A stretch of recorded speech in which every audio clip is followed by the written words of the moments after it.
नमस्कार बच्चों। हम अनिवार्य हिंदी की ऑनलाइन क्लास में आज जो आपकी सृजना बुक है उसका अध्याय कौन सा बिहारी चैप्टर पढ़ेंगे। उससे पहले हम आपको अपने पाठ्यक्रम जो हमारा संशोधित पाठ्यक्रम आया है कोरोना की वजह से उसके बारे में थोड़ी सी चर्चा कर लेते हैं। तो जो आपके अपठित बोध के अपठित गद्यांश और पद्यांश जो आया करते थे उनमें से आपके अब की बार पद्यांश नहीं आएगा और क्या आएगा, अपठित गद्यांश ही आएगा।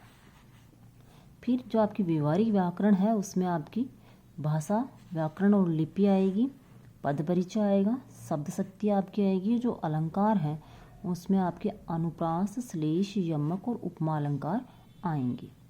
पारिभाषिक शब्दावली आएगी। पत्र एवं प्रारूप लेखन, इसमें आपके अर्थशास्त्रीय पत्र निविदा और विज्ञप्ति ये आपके आएंगे और आपके जो ज्ञापन और अधिसूचना है वो हटा दिए गए हैं। और निबंध लेखन मतलब निबंध आएगा जिसमें विकल्प होंगे आपके, जिस प्रकार से आता आया है उसी प्रकार से आपके निबंध आएगा। साथ ही आपकी जो बुक है सृजना और पीयूष प्रवाह, उनमें आपकी जो बुक है सृजना उसमें जो चैप्टर आपके आएंगे वो आपको मैं बता देती हूँ। ब्रह्मगीत से चयनित कुछ पद, सूरदास के जो पद हैं वो आएंगे। नीति के दोहे रहीमदास जी के जो दोहे हैं वो आएंगे। बिहारी सत्सई से कुछ पद, बिहारी के जो पद हैं वो आएंगे। वीर रस की कवित भूषण ये चैप्टर भी आएगा आपके। और ऊषा कविता शमशेर बहादुर सिंह की जो ऊषा कविता है वह आएगी।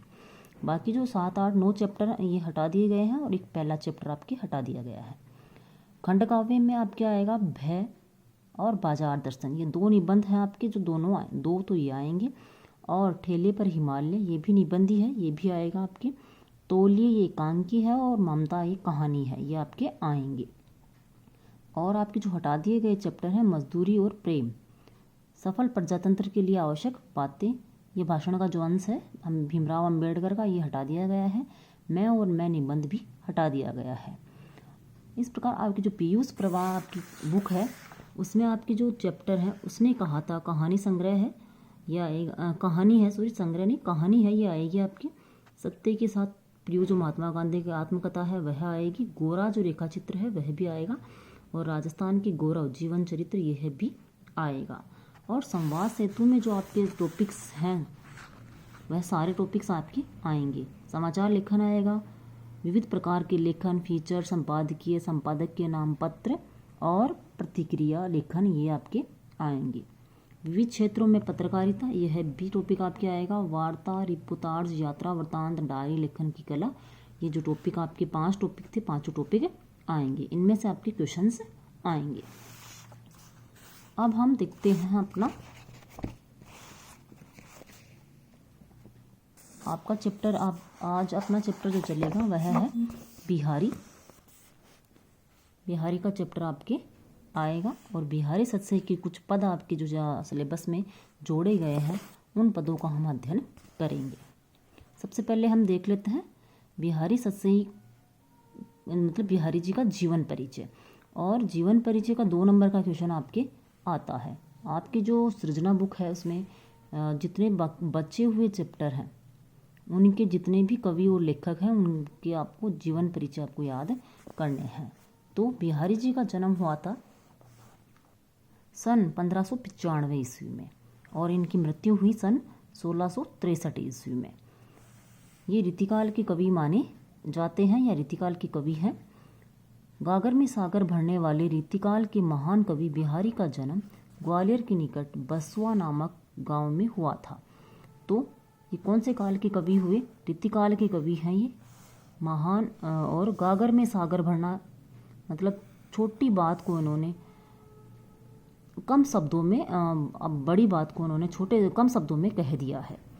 और इनका जन्म ग्वालियर के निकट बसवा नामक गांव में हुआ था। इनके पिता का नाम केशव राय था। उन्होंने आमेर के राजा मिर्जा जयसिंह के दरबार में पहुंचकर अल्पवयस्का रानी के मोहपास में राजा कर्तव्य भूले राजा को एक दोहे के द्वारा सावचेत किया। मतलब जो मिर्जा राजा जयसिंह थे वह अपनी रानी के मोह में फंस गए थे और जो राजकाज के कार्य थे वह उन्होंने छोड़ दिए थे। और इसके कारण जो सारी प्रजा थी, सारे राजकीय पदों पर आसीन व्यक्ति थे, वे सभी परेशान थे कि किस प्रकार से राजा को क्या किया जाए, वापस राजकार्य के लिए तत्पर किया जाए, लेकिन सभी को राजा का डर था। तब बिहारी जी ने एक दोहा लिख के उनको भेजा और उस दोहे को पढ़कर राजा ने वापस अपना कार्य प्रारंभ कर दिया।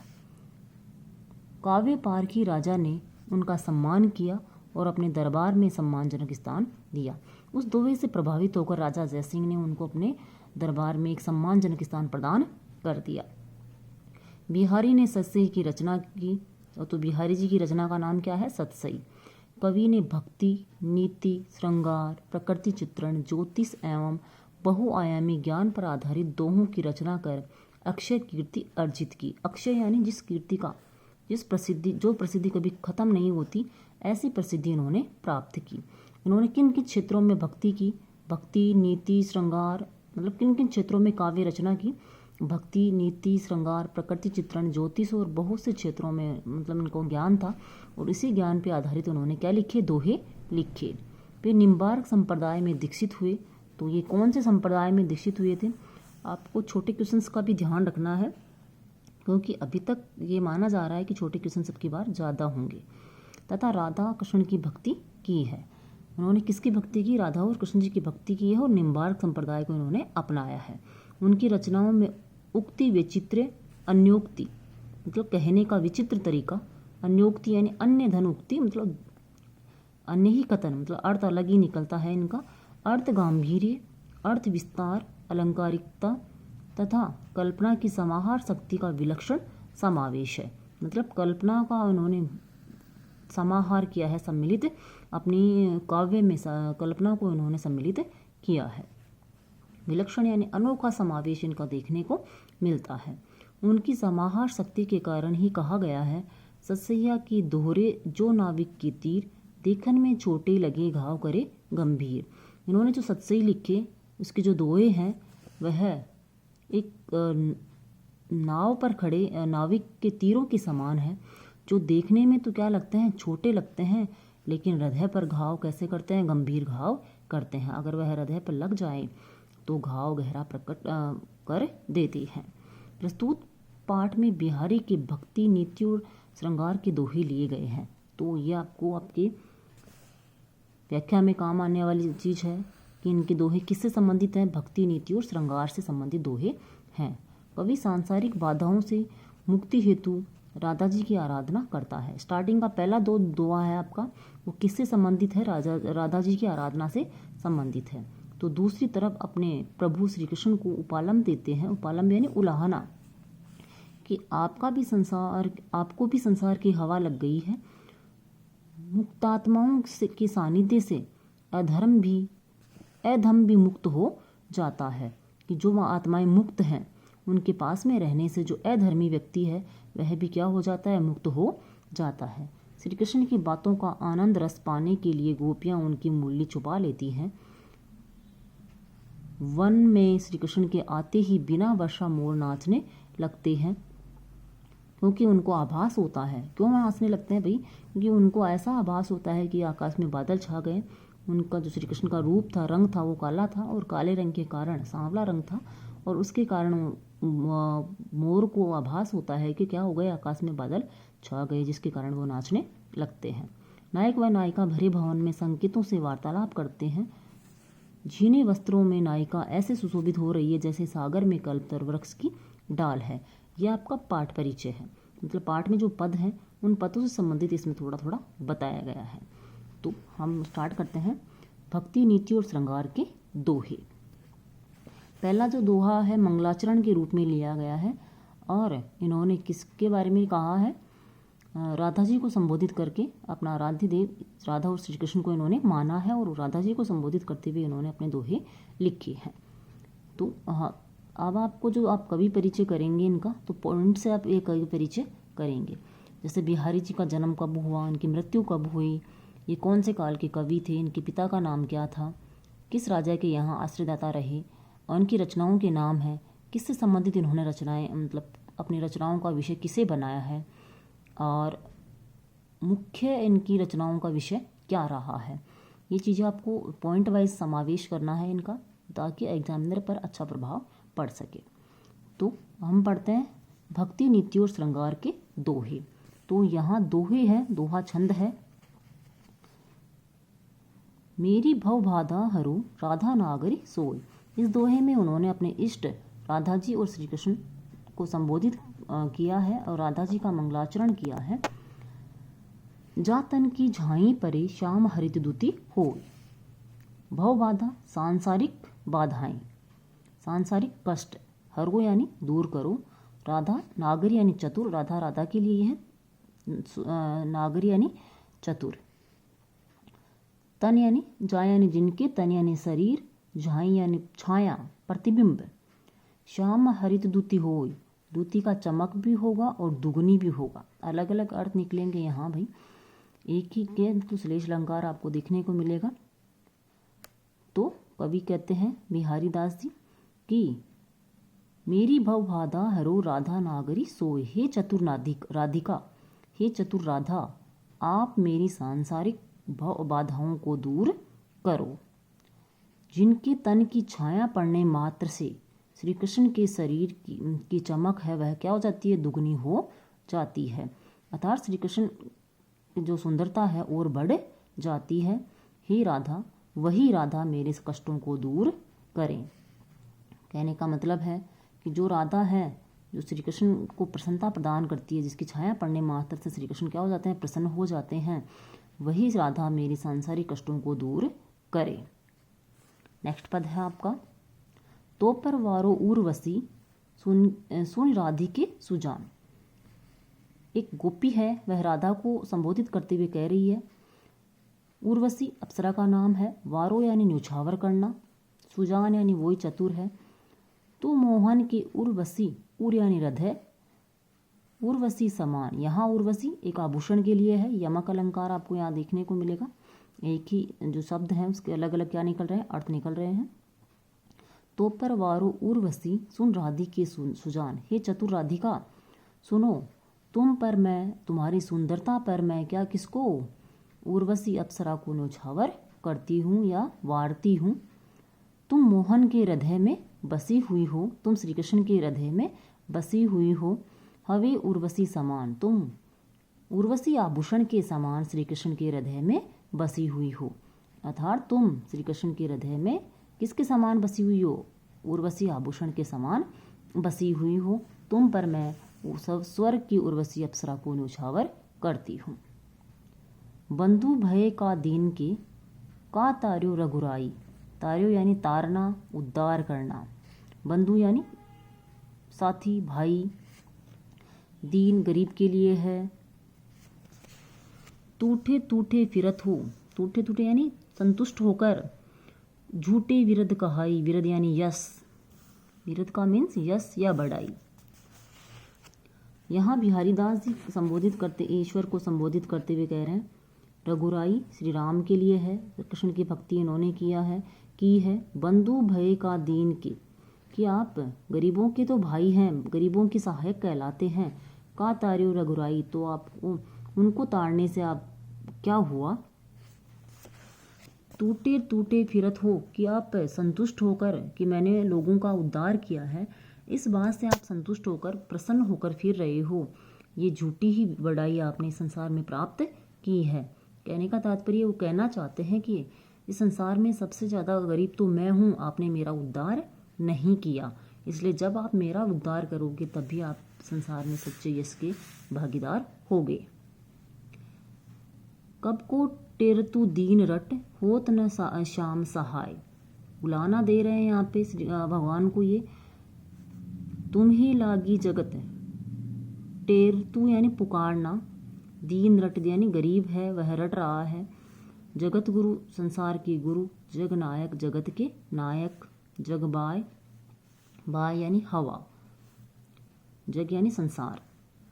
कवि कह रहे हैं बिहारी जी कि हे ईश्वर, मैं आपको कब से, एक दीन है, गरीब है, वह आपको कब से पुकार रहा है। होत न श्याम सहाय, लेकिन फिर भी आप हमारी सहायता नहीं कर रहे हैं। सहाय यानी सहायता। तुम ही लागी जगत गुरु, हे जगत गुरु, हे जग के नायक, क्या आपको भी संसार की हवा लग गई है जो आप गरीबों की ओर ध्यान नहीं देते। अर्थात क्या आप भी अन्य की तरह हो गए हैं जो गरीबों की सहायता नहीं कर रहे। अगला है, या अनुरागी चित्त की गति समझे नहीं कोई, जो जो बूढ़े श्याम रंग त्यों त्यों उज्ज्वल उजलू होय। उजलू यानी उज्ज्वल, सफ़ेद। अनुरागी प्रेम करने वाला, चित्त यानी मन, गति यानी दशा। बिहारी दास जी कहते हैं भक्ति करते हुए कि मेरे इस प्रेम से युक्त मन की दशा को कोई नहीं समझता। जैसे जैसे यह, जो जो यानी जैसे जैसे, बूढ़े यानी डूबना, जैसे जैसे यह श्री कृष्ण के रंग में डूबता है, श्री कृष्ण के श्याम रंग में डूबता है, वैसे वैसे ही यह उज्जवल होता जाता है। वैसे वैसे ही यह सफ़ेद, उज्जवल यानी सफ़ेद होता जाता है। अर्थात कहने का भाव यह है कि जैसे जैसे ये श्याम की भक्ति में डूबता जाता है, वैसे वैसे ही यह ज्ञानी या उज्जवल होता जाता है, पवित्र होता जाता है। अगला है, भजन कहो तातो भजो, भजो न एको बार।